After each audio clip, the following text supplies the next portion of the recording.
संजय साहब हमारे साथ मौजूद हैं अब हिसार से बातचीत करने के लिए। संजय जी नमस्कार। नमस्कार सर। क्या सवाल है आपका? सर 300 HG शेयर है 1129 में। ओके, और कितना समय इसको आप और दे सकते हैं? सर 1 साल। 1 साल और। क्या करना चाहिए इन्हें गौरव? HEG इन्होंने खरीदारी की थी 1130 रुपये में, 1600 रुपये आ गया है, 300 शेयर है और एक समय पर ये शेयर 4000 तक के लेवल भी दिखा चुका है, तो वहाँ से वापस नीचे आया और फिर लोअर लेवल से पुल बैक दिखा रहा है, तो क्या करें इसमें? देखिए, इसमें वॉल्यूम के साथ में जो पिछले मंथ में एक स्विंग हाई ब्रेकआउट हमको देखने मिला था, इसमें फिलहाल आप बने रह सकते हैं। और यहाँ पे अभी जो है एक अच्छा ट्रेंड पकड़ है। फॉलो थ्रू बाइंग थोड़ी सी मिसिंग है, बट ओवरऑल अगर देखिए मिड कैप से इतना कुछ शुरुआत में किया नहीं है। एक बार इसमें अगर वीकली क्लोज 1800 रुपये की आ जाएगी तो यहाँ पे फ्रेश एक ब्रेकआउट सबको देखने मिलेंगे जो इसको 2100-2200 तक ले जा सकते हैं। मेरे हिसाब से आपको बने रहना चाहिए। एक ट्रायंगल पैटर्न इसमें बन रहा है, उसके ब्रेकआउट्स होने फिलहाल बाकी हैं। अगर आप इसको एक 1.5 साल दे सकते हैं तो आप इसको होल्ड कर सकते हैं। और हमारे इंस्टीट्यूशनल डेस्क में भी यहाँ पे एक बाय रिकमेंडेशन आया था, वहाँ पे हमारे जो टारगेट्स हैं 2300-2400 गए। तो यहाँ पे फंडामेंटली भी पॉजिटिव ट्रिगर्स देखने मिल रहे हैं और टेक्निकल बेस पर अगर देखा जाए तो यहाँ पे ब्रेकआउट के कगार पे आ रहा है, तो यहाँ पे फिलहाल आप होल्ड कर सकते हैं। तो बने रहने की राय आपको HEG के संदर्भ में दी गई है और 3 मंथ्स हाई पे तो एटलीस्ट स्टॉक कामकाज कर ही रहा है, तो वैसे भी आप इसे देख सकते हैं। अब हम चलते हैं जम्मू, वहां पर हमारे साथ राकेश उप्पल साहब मौजूद हैं बातचीत करने के लिए। उप्पल साहब नमस्कार। नमस्कार सर। नमस्कार उप्पल साहब, क्या सवाल है आपका? सर मेरे पास 200 शेयर है चोलामंडलम फाइनेंस के। 2000 शेयर, राइट? 130। ओके, किस भाव पे खरीदारी? 140 रुपए पे? 140। ये 1200 रुपए वाला चोलामंडलम, राइट? जी जी। चलिए बहुत बढ़िया। कब खरीदारी की थी आपने राकेश सर? ये 2020 में। ओके, और आपने इतना पेशेंस दिखा के इसमें बने भी हुए हो अभी तक? जी सर। कोई खास वजह? काफी ऐसे इन्वेस्टमेंट किया था। चलिए, बढ़िया क्वालिटी आपने खरीदारी की है, मुर्गाप्पा ग्रुप की कंपनी है और बढ़िया क्वांटिटी भी आपने खरीदारी की है और राइट प्राइस भी आपके पास है और बड़ी बात है आप पेशेंटली उसे होल्ड भी कर रहे हो। तो गौरव, बढ़िया पैसा बन रहा है, क्या करना चाहिए? ये अपने पोजीशंस में बने रहें, थोड़ा कैपिटल निकाल लें, क्या करें अभी ये? देखिए, काफी अच्छा लगता है जब हमको ये सवाल भी आता है कि काफी निचले स्तर पर लिया है, वहां से मल्टीबैगर स्टॉक्स बने हैं और ये जो दुविधा होती है कि यहाँ पे थोड़ा सा प्रॉफिट निकाला जाए या एग्जिट किया जाए, होल्ड किया जाए, ये फिर भी सुनने को काफी अच्छा लगता है। मेरे हिसाब से यहाँ पे आप बने रह सकते हैं। हाँ, आपने काफी निचले स्तरों पे लिया है, वहां से आपको ऑलमोस्ट 7-8 टाइम्स मिल चुका है, तो थोड़ा सा प्रॉफिट बुक आपको यहाँ पे करना चाहिए। बट ओवरऑल इसका ट्रेंड इसका स्ट्रॉन्ग है। मल्टीपल ब्रेकआउट्स आपको देखने मिल रहे हैं। रिसेंट में आप देखें तो 3 साल का एक राइजिंग ट्रेंड ब्रेकआउट तक को देखने मिला है। तो यहाँ पे स्ट्रक्चर अच्छा है और आउटलुक पॉजिटिव ही रहेगा, तो यहाँ पे आप बने रह सकते हैं। थोड़ा सा प्रॉफिट अगर आप बुक करेंगे तो अच्छा रहेगा। थोड़ा सा प्रॉफिट आपको ले लेना चाहिए। राकेश सर, एटलीस्ट आप इतना कर लो कि अपना कैपिटल निकाल लो। जो कैपिटल निकल गया तो बाकी शेयर आपके फ्री के हो गए, तो जो फ्री के शेयर उनको आप हमेशा के लिए भी चाहें तो होल्ड कर सकते हो, ऐसी कोई दिक्कत नहीं है। कंपनी अच्छी है, क्वालिटी अच्छी है, समय भी आप दे रहे हो, तो वो दिक्कत नहीं, बस थोड़ा सा कैपिटल फ्री कर लेने में कोई बुराई नहीं है। अब कुछ सोशल मीडिया के जरिए जो सवाल आए हैं उन पर भी बातचीत कर लेते हैं। हमारे पास एक बिरेश्वर पॉल साहब का सवाल आया है। इनके पास ICICI की कॉल है 1000 की, करीब 4 रुपये 75 पैसे के दाम पर। ये आज इनकी कॉल ने 9 रुपये 75 पैसे का हाई भी बनाया है, तो क्या करना चाहिए गौरव इन्हें? क्योंकि 960 961 पर, और आमतौर पर देखा है कि हमेशा थोड़ा आउट ऑफ द मनी जाके कॉल लेते हैं ये, तो अभी क्या करें इसमें? देखिए, एक अच्छे कंसल्टेशन के बाद हमको हावली चार्ट्स पे ये देखने मिल रहा है, ICICI बैंक का ब्रेकआउट देखने मिल रहा है। और अगर आप देखेंगे आज का जो फॉल मेजरली आपको आएगा वो आ रहा है HDFC बैंक की वजह से। तो यहाँ पे स्ट्रक्चर खराब नहीं है, मार्केट से पॉजिटिव है और 960 पे अच्छा ब्रेकआउट वगैरह है, तो मैं कहूँगा आप 946 947 अगर आपको स्पॉट में देखने मिलता है तो आप उसको एग्जिट कीजिए, अदरवाइज उसको आप एक बार बने रह सकते हैं। एक राहुल चड्डा साहब का सवाल है। इनके पास एस्टर DM के 1500 शेयर हैं 320 रुपए के दाम पर। कल तो एक जोरदार तेजी में था एस्टर DM, आज फ्लैट है, क्या करना चाहिए इन्हें? देखिए, अगर आपका नजरिया शॉर्ट टर्म का है तो मैं कहूंगा कि थोड़ा बहुत टाइम करेक्शन आपको देखने मिल सकता है। बट अगर आपका नजरिया लॉन्ग टर्म का है तो यहाँ पे आप एक बनाए रह सकते हैं। वीकली चार्ट्स पे, मंथली चार्ट्स पे क्लियर एक केस है हायर टॉप हायर बॉटम का। ट्रेंड काफी स्ट्रांग है और यहाँ से और अच्छी अपसाइड आपको देखने मिल सकती है। तो मैं कहूंगा ये शेयर है, आपको कम से कम साल भर का नजरिया रखना चाहिए। तब आपको इसका असली पोटेंशियल देखने मिलेगा टेक्निकली। तो यहाँ पे स्ट्रक्चर अच्छा है, आप बने रहिए, सिर्फ टाइम हॉरिजन बढ़ा दीजिए। ओके, तो समय बढ़ा दीजिए, वो ज़्यादा बेटर रहेगा। एक निधि अग्रवाल मैम ने सवाल पूछा है, इनके पास 333 शेयर हैं EMIL के, इलेक्ट्रॉनिक मार्ट की बात कर रही हैं शायद। 94 रुपए के दाम पर खरीदारी है, हाल की लिस्टिंग है गौरव। तो वैसे ही मोमेंटम में वापस आया है ये, आज 90-92 रुपए की रेंज में पहुंच गया है। क्या करना चाहिए इसमें? और दूसरा, क्योंकि ये आपको देख रही हैं तो पूछ भी रही हैं कि PSU स्पेस में क्या करें। आपको PSU वैसे ही काफ़ी पसंद है, तो बताइए PSU में कोई अच्छा नाम।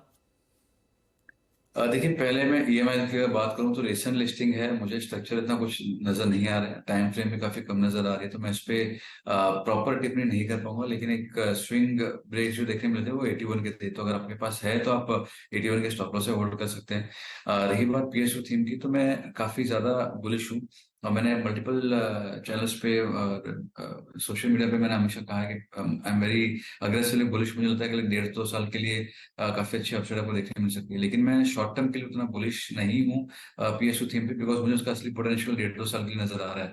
तो अगेन एज अ डिस्क्लेमर, जो हमने अपने क्लाइंट्स को भी दिलवाया था, PFC REC दिलवाया है, IRCTC हमने दिलवाया है, BHEL जो है वो हमने दिलवाया है। वहां से काफी अपसाइड ऑलरेडी आप देखने मिल चुकी है।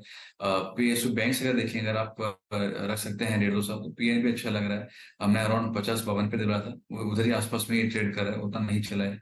तो आप PNB देख सकते हैं। मुझे लगता है कि ये सारे जो थीम्स है, कैनरा बैंक है, 465 का हमारा टारगेट है 1 साल का, यहीं पे 310 पे दिलवा था, ज्यादा मुंह नहीं आया है वहां पे। तो ये जो कुछ स्टॉक्स है मुझे काफी अच्छे लग रहे हैं और अक्रॉस द सेगमेंट्स मुझे अच्छा लग रहा है, कि ऐसा नहीं कि मुझे PSU बैंक्स ही अच्छे लग रहे हैं। चाहे आप पावर ले लीजिए, चाहे आप बैंक्स ले लीजिए, चाहे आप सर्विसेज ले लीजिए, मुझे यहाँ पे PSU थीम काफी अच्छा लग रहा है। मेरे हर एक सेक्टर से हमने कुछ कुछ कुछ करके हमने इस पे काफी पोजीशन बनाई है। इनफैक्ट मल्टीपल टाइम गौरव से बात हुई हमारी, और मल्टीपल टाइम गौरव ने अलग अलग स्टॉक्स पे बातचीत की। मुझे अभी भी याद है PNB, BOB, केनरा, SBI, ये कुछ ऐसे नाम हैं जो कि बैंक्स में, जो कि गौरव मुझे बता चुके थे और वहाँ पर एक अच्छे मूव हमने देखे भी हैं। तो इनको आप एटलीस्ट अगर PSU में देखना चाह रहे हो तो ये नाम हो सकते हैं। इसके अलावा चलिए कुछ और सवालों को शामिल कर लेते हैं। एक सवाल आया है चमन जैन साहब का, इनके पास जिंदल 100 के 400 शेयर हैं 120 रुपए के दाम पर। गौरव, सवाल यह है कि 1 साल में पॉसिबिलिटी क्या है, किस टारगेट्स को ये देखें? देखिए, मेरे लिस्ट में भी है, दो चीजें हैं। अगर आप ओवरऑल पाइप सेगमेंट देखें तो काफी अच्छा परफॉर्मेंस हमको देखने मिला है।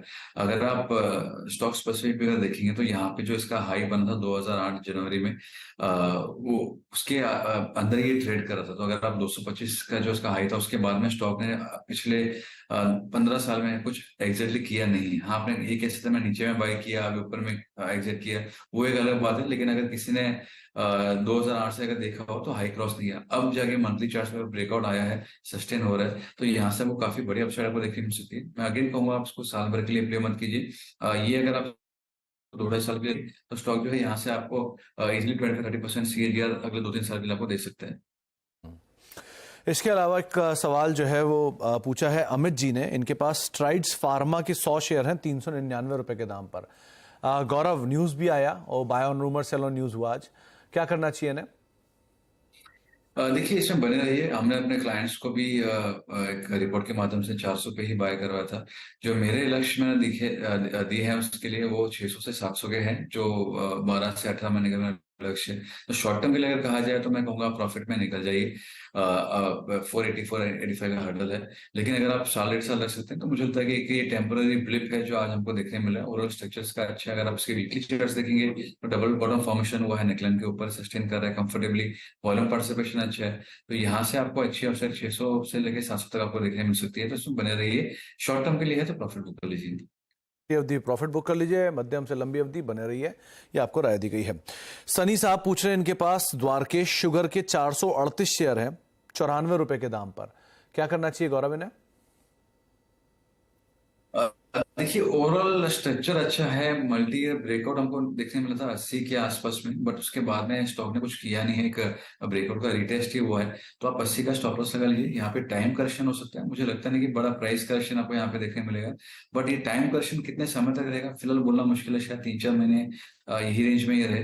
बट ओवरऑल स्ट्रक्चर खराब नहीं है। अगर 80 सस्टेन अगर होता है तो इसको एक मूव जो है वो 150 तक भी जा सकता है। तो मेरे हिसाब से स्ट्रक्चर अच्छा है, पेशेंस लगेगा। एक अंजलि जी ने सवाल पूछा है, इनके पास JSW एनर्जी के शेयर खरीदना चाह रही हैं ये, तो कहाँ खरीदना सही रहेगा और क्या कुछ फर्दर करेक्शन की उम्मीद यहाँ लगाएं ये? देखिए एग्जैक्टली कहाँ से रुकेगा बोलना मुश्किल है। यहाँ पे जो ब्रेकआउट्स थे वो 284 285 के थे, तो अगर वहां पे वापस आता है तो आप बाय कर सकते हैं वॉल्यूम के साथ में। यहाँ पे ब्रेकआउट हुआ था, ब्रेकआउट के बाद में फॉलो वॉल्यूम्स आपको देखने मिले हैं। तो मैं यही कहूंगा कि अगर आपको बाइंग करना है 285 के आसपास में कीजिए। शॉर्ट टर्म टारगेट जो 315 के हैं वो मोस्ट लाइकली अचीव हो जाएंगे। तो बाय ऑन डिक्लाइंस का शेयर है, वहां पे बाय कर सकते हैं। चलिए, बहुत बहुत शुक्रिया गौरव हमारे साथ मौजूद रहने के लिए और सभी सवालों पर हम अपनी राय देने के लिए, बाजार पर अपनी राय रणनीति हमसे शेयर करने के लिए। तो फिलहाल मार्केट्स के अंदर तो मोरलेस एक रेंज के अंदर ही कामकाज है, लेकिन आज बढ़िया मूव जो है वो मिड कैप स्मॉल कैप में, स्पेशली स्मॉल कैप, जो कि करीब करीब 3/4% की बढ़त के साथ कामकाज कर रहा है, लेकिन इंडेक्स जो है वो बिल्कुल फ्लैट है। सिंह साहब नमस्कार, सवाल पूछिए। नमस्कार सर। नमस्कार नमस्कार सिंह साहब। सर मेरे पास ना ACC के 20 शेयर हैं 2517 पे, जो मैं 1.5 साल से होल्ड कर रहा हूँ। मैं उस पर सर की राय जानना चाह रहा हूँ सर। अभी आप सिंह साहब और खरीदारी कर सकते हैं इसमें? हाँ सर मैं कर सकता हूँ, कोई इशू नहीं है। और समय कितना और दे सकते हैं आप इसे? सर समय का कोई प्रॉब्लम नहीं है मेरे को। ओके, तो गौरव इनकी खरीदारी है 2517 रुपए के दाम पर। ACC में 20 शेयर है, ये और खरीदारी भी कर सकते हैं और समय भी दे सकते हैं, तो उसका कोई दिक्कत नहीं है। आप क्या राय रखते हो इसको? देखिए सीमेंट स्पेस ओवरऑल मुझे पसंद है। हमने अपने क्लाइंट्स को काफी इसमें ट्रेड भी करवाया है, निवेश भी करवाया है। लेकिन अगर मैं बात करूं स्पेसिफिकली ACC की, तो यहाँ पे थोड़ी दिक्कतें हैं। एक ब्रेकआउट का रिजेक्शन दिखा के स्टॉक जो है वो नीचे आया है। और यहाँ पे अगर आप देखेंगे तो फिलहाल जो इसके प्रीवियस ब्रेकआउट्स थे 1870-80 के, वहां पे उसके नीचे ब्रेकडाउन दिए, रिटेस्ट करके उसके नीचे ट्रेड करे। तो यहाँ पे स्ट्रक्चर मुझे फिलहाल पॉजिटिव नहीं लग रहा है।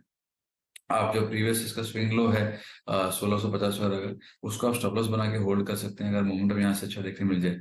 बट मैं यही कहूंगा कि अच्छा शेयर है, फंडामेंटली गुड है, आप कह सकते हैं निफ्टी का स्टॉक है। बट ओवरऑल अभी के लिए अगर मैं कहूँ तो ट्रेंड इसका फिलहाल स्ट्रॉन्ग नहीं है। आपको टाइम करेक्शन जाके आपको होल्डिंग पीरियड है वो आपको और देखने मिल सकता है, फ्रस्ट्रेट थोड़ा कर सकता है। बट आप एक बार प्रीवियस स्विंग लो के स्टॉप लॉस 1650 के स्टॉप लॉस से होल्ड कर सकते हैं। तो सिंह साहब आप 1650 का एक स्टॉप लॉस मेंटेन करिए और पोजीशन में बने रहें, और क्लोजर टू टाइम अगर आप समय दे सकते हैं तो धीरे धीरे ऐड भी कर सकते हैं गोइंग फॉरवर्ड, यहाँ नहीं। लेकिन 1650 आपका एक स्ट्रिक्ट स्टॉप लॉस रहेगा और समय दीजिए आपको वापस, क्योंकि कंपनी क्वालिटी में कोई इशू नहीं है, प्राइस में इशू आ रहा है, लेकिन 1600-1650 रुपये के आसपास आप स्टॉप लॉस के तौर पर उसको मेंटेन कर भी सकते हैं। अब बातचीत करते हैं हमारे अगले दर्शक से। सुधीर राठी साहब मौजूद हैं भीलवाड़ा राजस्थान से बातचीत करने के लिए। राठी साहब नमस्कार, सवाल पूछिए। नमस्कार सर। नमस्कार। नमस्कार राठी साहब, कैसे हैं सर आप? बहुत बढ़िया राठी साहब, आप बताइए क्या हालचाल है आपके? एकदम बढ़िया है सर। स्टॉक मार्केट बहुत ऊंचाइयों पे चल रहा है, इसलिए बड़े खुश हैं। चलिए बढ़िया। तो आज आपका सवाल कहाँ पर है राठी साहब? एक जाइडस लाइफ के सर मेरे 200 शेयर परचेज है, एवरेज रेट 600 रुपए की है, लगभग 1 साल हो गया है। तो ओके। इसको क्या करें, होल्ड करें? और वो भी तब जबकि ये शेयर अभी नीचे से बहुत ज्यादा चला भी है। हाँ जी। अच्छा, गौरव क्या करना चाहिए? Zydus life one of the best pharma stock बनाया रिसेंटली, क्योंकि इसने बहुत बढ़िया तेजी दिखाई थी 300 रुपए से, और उसके बाद भी अभी इनकी खरीदारी से थोड़ा सा नीचे है, 20-21 रुपए नीचे कामकाज कर रहा है, लंबा समय ऑलरेडी दे चुके हैं। क्या करना चाहिए ना? देखिए जायडस आपने बिल्कुल सही कहा। ये एक सबसे स्ट्रांग भी रहा है, सबसे आउट परफॉर्मिंग भी रहा है ये, और एक series of higher top higher bottom बन, तो यहाँ पे आप बने रह सकते हैं। आपको समय इसमें देना पड़ेगा, खरीदारी काफी ऊंची लेवल्स की है, तो स्ट्रक्चर में दिक्कत नहीं है। लेकिन हाँ, यहाँ से थोड़ा सा करेक्शन आके फिर वापस ऊपर जाएगा, तो ट्रेंड पॉजिटिव है। अगर आप 1.5-2 साल इसमें रख सकते हैं तो काफी अच्छा मुनाफा आपको देखने मिल सकता है।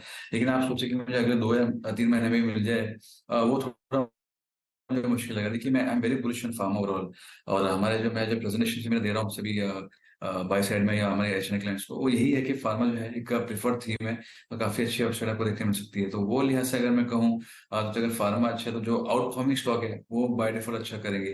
तो जायडस भी one of the strongest out performing stock, ये भी यहाँ से काफी अच्छा करेगा और मुझे लगता है कि एक डेढ़ साल इसका व्यू है, काफी बड़ा मुनाफा आपको देखने मिल सकता है। तो आप बने रहो और थोड़ा समय और दीजिए इसमें। आप ऑलरेडी एक अच्छा समय दे चुके हैं, लेकिन कोई बात नहीं, और समय दे सकते हैं इसको आप। और रिसेंटली बढ़िया पुल बैक भी है। इनफैक्ट एक इंटरेस्टिंग नंबर ये भी है कि जायडस लाइफ में पहले और फिर जायडस फार्म वेलनेस में प्रमोटर की तरफ से कुछ एक्टिविटी भी इंप्रूव हुई थी लोअर लेवल्स पे, तो उनका भी इम्पैक्ट आपको यहाँ दिख रहा है। तो आप एटलीस्ट बने रहें दोनों स्टॉक्स के अंदर। तो अब अजय जी से बातचीत करते हैं, हमारे साथ फरीदाबाद से मौजूद हैं। शर्मा साहब नमस्कार। नमस्कार सर, कैसे हैं आप? बहुत बढ़िया शर्मा सर, आपके क्या हाल चाल है और क्या सवाल है आज आपका? मैं जानना चाह रहा था बर्गर किंग के बारे में। मेरे पास एवरेज करके 1000 शेयर्स है 135 पे। ओके, अभी I think it is at 110। ये खरीदारी कब की आपकी शर्मा साहब? ये मैंने 500 यूनिट खरीदे थे जब ये 170 175 के पास था, फिर ये गिरने लगा था तो मैंने एवरेज किया था। तो ये 220 से जब टूटता हुआ आ रहा था तब आपने खरीदारी की थी, राइट? जी ओके ओके, अभी आप समय दे सकते हैं इसे? हाँ, मैं समय भी दे सकता हूँ। अगर मुझे एडिशनल लेने का आपका सजेशन रहेगा that also I can do. Okay, तो क्या करना चाहिए गौरव? ये रेस्टोरेंट ब्रांड एशिया लिस्टिंग हुई थी, लिस्टिंग के बाद जोरदार चला था, 220 तक गया था, वहाँ से टूटता हुआ आया और फिर एक रेंज में ही है तब से, अब तक चला नहीं। बीच में कुछ खरीदारी खबरें भी आई थी जुबिलेंट फूड्स के, लेकिन चला नहीं उसके बाद भी। 135 रुपये कहीं इनकी कॉस्ट है, 24-25 रुपये पर शेयर घाटा है, और ऐड कर सकते हैं, क्या करें? देखिए, मैं यहाँ पे ऐड के लिए तो नहीं कहूंगा, लेकिन मुझे स्ट्रक्चर यहाँ से खराब नहीं लग रहा है। अगर आप देखिए हिस्ट्री थोड़ी सी कम है, 2021 से इसमें प्राइस हिस्ट्री अवेलेबल है, तो यहाँ पे लोअर टॉप्स लोअर बॉटम बने हैं वीकली और मंथली चार्ट्स में। तो फिलहाल ट्रेंड वीक ही रहा है, लेकिन इसको आप देख सकते हैं कि एक छोटा एक डबल बॉटम फॉर्मेशन है, वो बनता हुआ नजर आ रहा है। कंफर्मेशन ऊपरी लेवल्स पे आएंगे, 140 की क्लोज के ऊपर आएंगे, लेकिन यहाँ से मुझे लग रहा है कि एक बार आप बने रह सकते हैं, ऐड मत कीजिए। एक फॉलोइंग चैनल का ब्रेकआउट आपको इसमें नजर आ रहा है, तो यहाँ पे 100 के जो लेवल्स हैं काफी एक इमीडिएट सपोर्ट एरिया है। सस्टेन अगर हो गया है तो ये अपसाइड जो है कंटिन्यू रहेगी। तो मुझे लगता है कि यहाँ पे स्ट्रक्चर खराब नहीं है, आप बने रह सकते हैं, इसको ऐड मत कीजिए। लेकिन ये भी अगर सस्टेन अगर हो गए, जो प्रीवियस इसके स्विंग लोस थे 85 के आसपास के, वो सस्टेन अगर हो गए तो इसमें भी एक अच्छी अपसाइड आपको देखने मिल सकती है। बता दें कि मनी कंट्रोल पर दिए गए विचार एक्सपर्ट्स के अपने निजी विचार होते हैं। वेबसाइट या मैनेजमेंट इसके लिए उत्तरदायी नहीं है। यूजर्स को मनी कंट्रोल की सलाह है कि कोई भी निवेश निर्णय लेने से पहले सर्टिफाइड एक्सपर्ट की सलाह लें।